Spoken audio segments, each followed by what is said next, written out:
اعوذ باللہ من الشیطان الرجیم، بسم اللہ الرحمن الرحیم۔ قرآن کے بارے میں ہزاروں لاکھوں کروڑوں لوگوں نے ہر زمانے میں، ہر دور میں کچھ نہ کچھ کہا ہے، کچھ نہ کچھ اس پہ کامنٹ دیے ہیں۔ اچھے لوگوں نے بھی دیے ہیں، برے لوگوں نے بھی دیے ہیں۔ لوگوں نے قرآن کو جلایا ہے، لوگوں نے قرآن پہ پیشاب کیا ہے، لوگوں نے قرآن کو پھاڑا ہے، لوگوں نے قرآن کو پھینکا ہے ایسے اٹھا اٹھا کے، تعریف بھی کی ہے۔ میرا بھی اپنا ایک طریقہ ہے قرآن کے لیے، قرآن سے مجھے محبت ہے، قرآن کا میں اسٹوڈنٹ ہوں۔ میں قرآن کو 100% اللہ کا کلام، اللہ کی صفت اور اللہ کا پیغام مانتا ہوں انسانیت کے نام پہ۔ اسی لیے یہ ویڈیو میں جماعت انسانی کے چینل پہ چڑھا رہا ہوں انشاءاللہ۔ آج ابھی ظہر کی نماز کے وقت مجھے یہ خیال آیا، کچھ نہ کچھ آیتیں ایسی آتی ہیں سامنے، کچھ اپنے بزرگوں کے کام ایسے سامنے آتے ہیں۔ ان بزرگوں کی میں بات کر رہا ہوں جنہوں نے قرآن پہ سنسیئرلی کام کیا ہے۔ تو جب بھی میں ان کو پڑھتا ہوں، ان کو دیکھتا ہوں، ان کی باتیں سنتا ہوں، تو ایک نیا فارمولہ دماغ میں آتا ہے، اور وہ یہ ہے کہ میں ایسا سمجھتا ہوں دنیا کی ہر چیز کے 3 حصے ہیں، قرآن کے بھی 3 الگ الگ دور ہیں۔ پہلا دور آپ کو ایسا ملے گا جو آپ کو بچپن میں کیا انسٹرکشنز چاہیے وہ سکھائے گا۔ اس کے لیے اللہ سبحانہ وتعالیٰ نے بتا دیا، ریزن کے ساتھ بتایا، وَلَقَدْ يَسَّرْنَا الْقُرْآنَ لِلذِّكْرِ، میرا ذکر، میری باتیں لوگوں میں کرنے کے لیے، نصیحت حاصل کرنے کے لیے، سبق لینے کے لیے بہت آسان ہے قرآن۔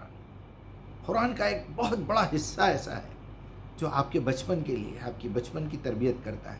بھلے آپ 40 سال کی عمر میں، 50 سال کی عمر میں قرآن پڑھنا شروع ہوئے ہوں گے، لیکن قرآن کی نظر میں تو آپ بچے ہیں، فرسٹ لیول میں، سیکنڈ لیول میں، تھرڈ لیول میں، تو آپ بچے ہیں۔ جیسے ABCD آپ نے 50 سال کی عمر میں سیکھی، میتھمیٹکس سیکھا۔ ہمارے میں سے اکثر لوگ ایسے ہیں جو یعنی 50-60 سال کی عمر میں آ کے ان کے ہاتھ میں موبائل آیا، تو مطلب کیا ہے؟ ہم اس موبائل کی نظر میں بچے ہیں۔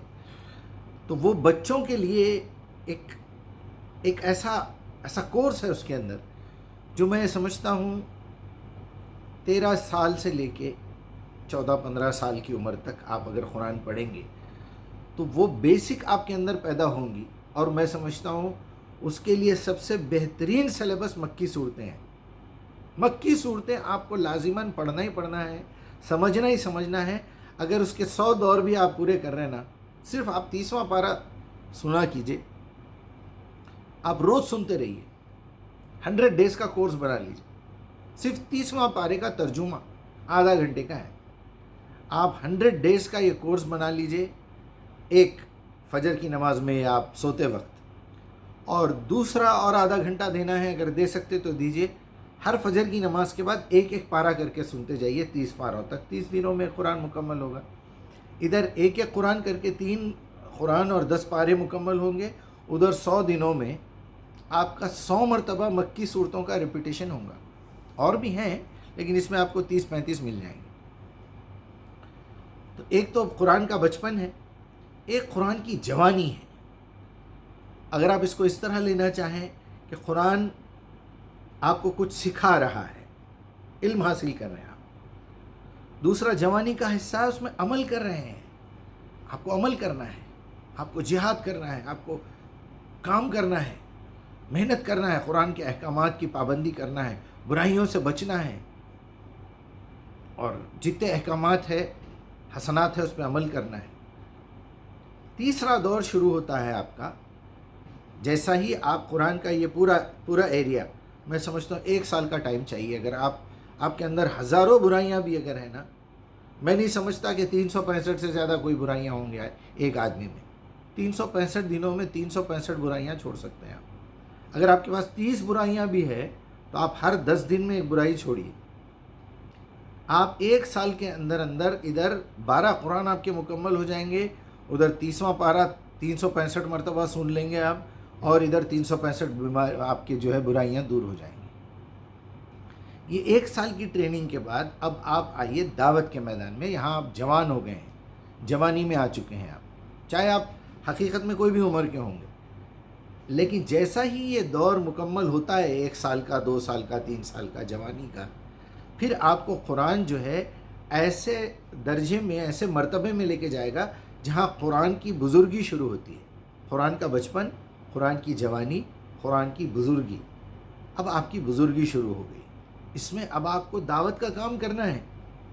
تو اب آپ کو دعوت کے لیے ایک ایسا سبق چاہیے جو قرآن سے آپ کو بارہا ملتا ہے، وہ آپ کو بچپن میں نہیں ملے گا، وہ پہلی، دوسری، تیسری مرتبہ نہیں ملے گا. آپ کم سے کم قرآن کو 100 مرتبہ جب تک نہیں سمجھیں گے، 100 مرتبہ، کیونکہ یہ وہ دور نہیں ہے محمد الرسول اللہ صلی اللہ علیہ وسلم کا کہ رسول سامنے ہے اور آپ کو ہر بات کی ٹریننگ وقتاً فوقتاً مل جا رہی ہے. ایسا نہیں ہے. لہٰذا ہم کو اس دور میں 1400 سال کے بعد، 1450 سال کے بعد قرآن کو ہاتھ میں لینا، اس کی زبان ہم نہیں جانتے، اپنی زبان میں سمجھنا، برائیوں سے بچنا، اللہ کے سامنے گڑ گڑانا، رونا، التجا کرنا، اس سے دعائیں مانگنا کہ یا اللہ بس یہ آخری دور میں تیری کتاب پہ عمل کرنا چاہ رہا ہوں، یہ برائیوں کے دور میں. تو انشاءاللہ آپ کو ہدایت بھی ملے گی، اور آپ کو قرآن جو ہے نا وہ بزرگی کا دور بھی بتائے گا. جیسے میں پرسنلی اکیلا ہوں، میں نے علم حاصل کر لیا، اس علم کا پرسنلی میری زندگی کو فائدہ ہونا چاہیے، میں عمل کرنا شروع کر دیا.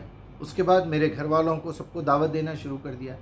اب ایک دور ایسا آنے والا ہے جب ہر گھر میں، ہر مسجد میں، ہر محلے میں ایسے لوگ تیار ہو جائیں گے، تو پھر ایک اقامت دین، خلافت، حکومت اسلامی، ایسا دور آنے والا ہے. اس کے لیے بھی انسٹرکشنز موجود ہیں.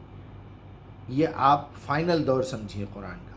یہ قرآن کا وہ دور ہے جہاں پر ریٹائرمنٹ لے کے آدمی بیٹھ جاتا ہے، بس اب سارے کے سارے ٹھیک ہو گئے ہیں، اب قانون نافذ کرنا ہے اور اس کام کو آگے چلانا ہے. اس کے ہر سیکشن پہ کام کرنا ہے. دعوت کا سیکشن، تربیت و تعلیم کا سیکشن، فنون کا سیکشن، کیا ہم آرٹ سکھائیں گے بچوں کو. اللہ تعالیٰ سے میری یہ التجا ہے کہ میری یہ کوشش آپ لوگوں کی سمجھ میں آ جائے کسی طرح.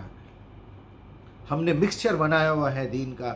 غیر ضروری باتیں مسجدوں میں کرتے ہیں لوگ، ویڈیو بناتے ہیں، غیر ضروری باتیں کرتے ہیں. ارے وہ بچے کا وہ پیریڈ نہیں ہے، جو سننے والا ہے اس کا وہ پیریڈ نہیں ہے. آپ پہلے قرآن کا ایک چینل بنائیے اور جو سوالات آتے ہیں اس کے جوابات دیتے جائیے. آپ اٹھا کے اس کو ہاتھ یہاں باندھنا ہے، ناخن ایسے کاٹنا ہے، پاؤں یہ ڈالنا ہے، سیدھا ہاتھ یہ ڈالنا ہے، وضو کرنا ہے، تیمم، یہ باتیں مت سکھائیے لوگوں کو. السلام علیکم.